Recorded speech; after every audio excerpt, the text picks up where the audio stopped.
HSC 25 batch. আশা করি তোমাদের সবার জীববিজ্ঞান প্রথম পত্র পরীক্ষা খুবই ভালো হয়েছে। এরই সাথে জীববিজ্ঞান দ্বিতীয় পত্র পরীক্ষাও অল্প সময়ের ভেতর সর্বোচ্চ প্রস্তুতি নেওয়ার জন্য পড়তে হবে সিলেক্টিভলি। কাজেই শুরু করা যাক। প্রথমেই আসবে প্রাণীর বিভিন্নতা ও শ্রেণীবিন্যাস। এই চ্যাপ্টার থেকে সবচেয়ে গুরুত্বপূর্ণ যে টপিকগুলো রয়েছে সেটি হচ্ছে প্রাণীর সংগঠন ক্রমমাত্রা, প্রতিসাম্যতা এবং সিলোম। এই তিনটি জিনিস এমসিকিউ এবং সিকিউ সব কিছুর জন্যই খুবই ইম্পর্টেন্ট। একটি প্রাণী কি কোষীয় টিস্যু মাত্রার প্রাণী নাকি কোষ টিস্যু মাত্রার নাকি অঙ্গ টিস্যু মাত্রার প্রাণী, এই জিনিসটি খুবই গুরুত্বপূর্ণ। এবং সিলোম হিসেবে একটি প্রাণী কি সিলোমেট নাকি সিউডোসিলোমেট নাকি অ্যাসিলোমেট, এই জিনিসটি সৃজনশীলে দিয়ে দিতে পারে। এরপরে যে জিনিসটি গুরুত্বপূর্ণ সৃজনশীল এবং এমসিকিউর জন্য সেটি হচ্ছে বিভিন্ন পর্বের প্রাণীদের বিশেষ রেচন অঙ্গগুলো, যেমন শিখা কোষ, নেফ্রিডিয়া প্রভৃতি। এই কোষগুলো কোনটি কোন পর্বের বিশেষায়িত কোষ সেই জিনিসটি জানা থাকতে হবে। এবং সর্বশেষ আসে বিভিন্ন পর্বের প্রাণীগুলোর বৈশিষ্ট্য। এই বৈশিষ্ট্যগুলো সৃজনশীলের জন্য খুবই গুরুত্বপূর্ণ। এরপর আসে হাইড্রা, ঘাসফড়িং এবং রুই মাছের চ্যাপ্টার। হাইড্রার জন্য হাইড্রার যে আদর্শ নিউরোসাইটের গঠন আছে সেই জিনিসটি সৃজনশীলের জন্য খুবই গুরুত্বপূর্ণ।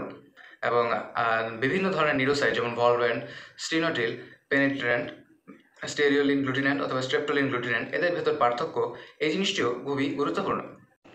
এরপর যে জিনিসটি খুবই গুরুত্বপূর্ণ সেটি হচ্ছে হাইড্রার বহিত্বক এবং অন্তত্বকের কোষের গঠন, যেমন গ্যাস্ট্রিক স্তর এবং বহিত্বকের কোষগুলো যে রয়েছে সেই কোষগুলোর গঠন এবং কোষগুলোর ভেতর কোনটির কাজ কি সেই জিনিসটা খুবই গুরুত্বপূর্ণ। এরপর আরেকটি প্রশ্ন আসে খুবই গুরুত্বপূর্ণ, সেটি হচ্ছে হাইড্রার সিলেন্টারনকে কেন ব্লাইন্ড স্যাক বা ব্লাইন্ড গার্ড বলা হয়। এই প্রশ্নটিও সৃজনশীলের জন্য গুরুত্বপূর্ণ। এবং সর্বশেষ যে জিনিসটি হাইড্রার জন্য গুরুত্বপূর্ণ সেটি হচ্ছে হাইড্রার লুপিং এবং সামারসল্টিং চলন, এই দুটো চলনের ভেতর পার্থক্য। এরপর আসবে ঘাসফড়িং।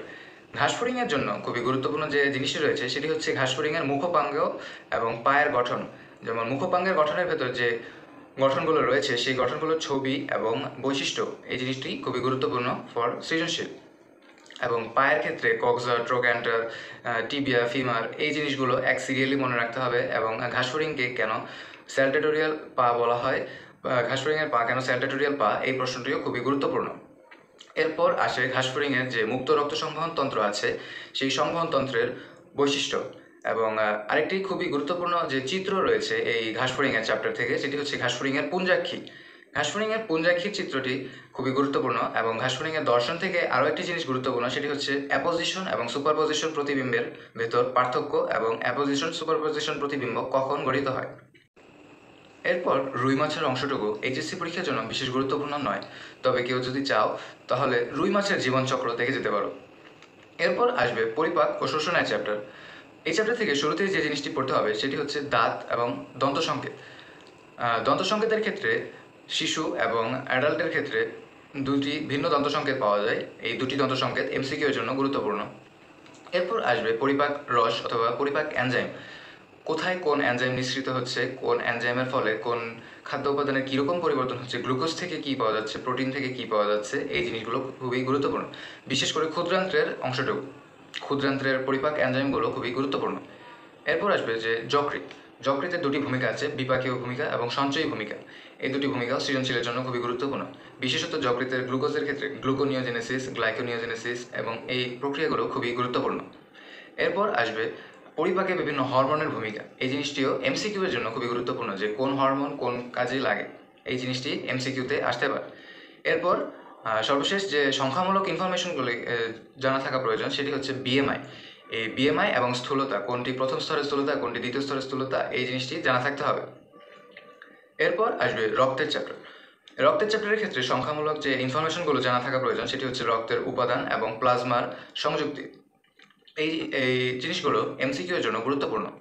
এরপর আসবে যে বিভিন্ন রক্তকণিকা। এই রক্তকণিকার কোনটির আয়ুষ্কাল কতদিন, কোনটির সংখ্যায় কতটুকু পাওয়া যায়, শ্বেত রক্তকণিকার যে ক্লাসিফিকেশন আছে, লোহিত রক্তকণিকার কোনো ক্লাসিফিকেশন নেই, কোনটির নিউক্লিয়াস আছে, কোনটির নিউক্লিয়াস নেই, কোনটি কোথা থেকে উৎপন্ন হচ্ছে, এই জিনিসগুলো খুবই গুরুত্বপূর্ণ। এরপর যে জিনিসটি আসবে সেটি হচ্ছে রক্ততঞ্চন ফ্যাক্টর। যে 13টি ফ্যাক্টর আছে সেই রক্ততঞ্চনের 13টি ফ্যাক্টর খুবই গুরুত্বপূর্ণ এবং এদের নাম এক সিরিয়ালি, অর্থাৎ কত নম্বর ফ্যাক্টরকে 13 নম্বর ফ্যাক্টর, মানে 13 নম্বর ফ্যাক্টরকে হ্যাকম্যান ফ্যাক্টর বলা হচ্ছে, এই জিনিসটি জানা রাখতে হবে। অর্থাৎ নাম্বারের সাথে নামের যে সম্পর্ক আছে সেই জিনিসটি জানা থাকতে হবে। এরপর আসবে হার্টের প্রাচীর অর্থাৎ যে এপিকার্ডিয়াম, মায়োকার্ডিয়াম, এন্ডোকার্ডিয়াম এই জিনিসগুলো রয়েছে, এই হার্টের প্রাচীরগুলো জানা থাকতে হবে। এবং সবশেষে আসবে যে কার্ডিয়াক পেশি, এই কার্ডিয়াক পেশির বৈশিষ্ট্যগুলো জানা থাকতে হবে, যে কেন কার্ডিয়াক পেশি অন্যান্য রৈখিক পেশি এবং মসৃণ পেশি থেকে আলাদা। এরপর আসবে যে একটি গুরুত্বপূর্ণ চিত্র, সেটি হচ্ছে হার্টের চিত্র। এখানে কোন দিক থেকে কোন দিকে রক্ত যাচ্ছে সেই অ্যারো দিয়ে চিত্র আঁকতে হবে ভালো করে। এবং আরেকটা গুরুত্বপূর্ণ যে বিষয় রয়েছে এই চ্যাপ্টার থেকে, সেটি হচ্ছে সার্কুলেশন অর্থাৎ সংবহন, পালমোনারি সংবহন, সিস্টেমিক সংবহন, পোর্টাল সংবহন। এই তিনটি জিনিস একদম খুবই গুরুত্বপূর্ণ সৃজনশীলের জন্য। এবং মায়োজেনিক নিয়ন্ত্রণটিও মোটামুটি গুরুত্বপূর্ণ। এরপর যে এমসিকিউ এর জন্য মোটামুটি গুরুত্বপূর্ণ একটি জিনিস রয়েছে, সেটি হচ্ছে হার্টের বিভিন্ন সমস্যার জন্য যে ইকেজি, ইসিজি, মায়োকার্ডিয়াক ইনফার্কশন হয়ে থাকে, অ্যানজাইনা পেক্টোরিস হয়ে থাকে, এই জিনিসগুলো এমসিকিউ এর জন্য মোটামুটি গুরুত্বপূর্ণ। এরপর আসবে হাড়ের চ্যাপ্টার। হাড়ের চ্যাপ্টার থেকে শুরুতেই পড়তে হবে যে অক্ষীয় হাড় কতগুলো এবং উপাঙ্গীয় হাড় কতগুলো, এবং যে কয়েকটি হাড়ের নাম মুখস্থ রাখতে হয় সেটি হচ্ছে কার্পাল হাড়গুলো এবং টার্সাল হাড়গুলো। এই নামগুলো, হাড়ের নামগুলো মুখস্থ রাখতে হবে। এমসিকিউতে এই হাড়ের নামগুলো এসে থাকে, যে নিচের কোনটি কার্পাল বোন অথবা নিচের কোনটি টার্সাল বোন, এই প্রশ্নটি এসে থাকে। এরপর যে জিনিসটি পড়তে হবে সেটি হচ্ছে একটি আদর্শ কশেরুকার গঠন। একটি আদর্শ কশেরুকার গঠনে যে অংশগুলো দেখা যায়, যেমন ট্রান্সভার্স প্রসেস, স্পাইনাস প্রসেস এবং নিউরাল ফোরামেন বা ইন্টারভার্টিব্রাল ফোরামেন বলা হয়ে থাকে জিনিসটিকে। এই জিনিসটির ভালোভাবে চিহ্নিত চিত্র অঙ্কন করে দেখিয়ে এবং বর্ণনা লিখতে হবে।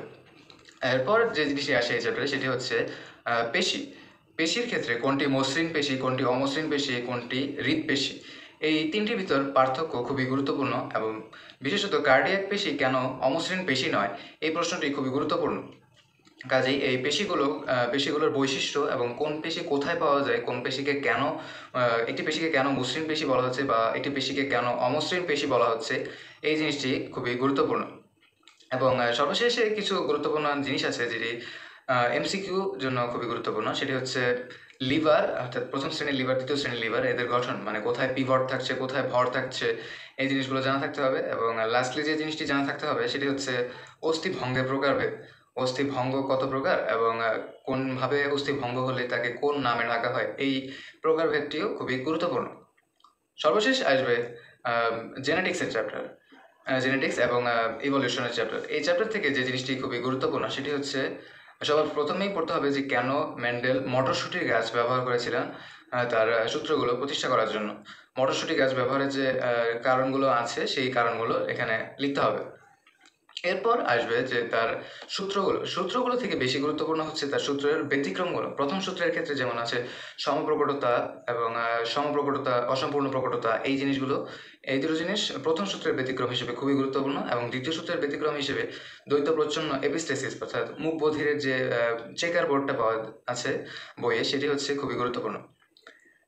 এবং অন্য যে চেকার বোর্ডগুলো আছে, স্বাভাবিক চেকার বোর্ড, লিদাল জিনের কারণে যে মৃত্যুর ফলে যে 1:3 চেকার বোর্ডের জায়গায় 1:2 চেকার বোর্ড আসছে, সেই চেকার বোর্ডটা, এবং পলিজেনিক ইনহেরিটেন্সের ক্ষেত্রে চেকার বোর্ড, এই চেকার বোর্ডগুলো খুবই গুরুত্বপূর্ণ। এরপর বিবর্তনের অংশ থেকে আসবে হচ্ছে খুবই গুরুত্বপূর্ণ একটি জিনিস, যেটি হচ্ছে এমসিকিউতে এসে থাকে, সেটি হচ্ছে সমবৃত্তি অঙ্গ কোনটি এবং সমসংস্থ অঙ্গ কোনটি, কোনটি দিয়ে কি বোঝানো হয়, এবং এদের সংজ্ঞাও খুব মাঝে মাঝে সৃজনশীলে এসে থাকে।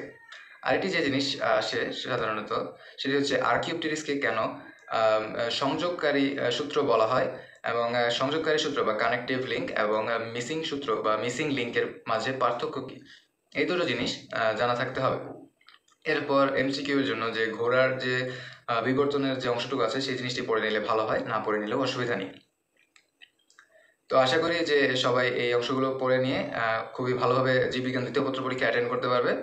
সবাইকে শুভকামনা, ধন্যবাদ।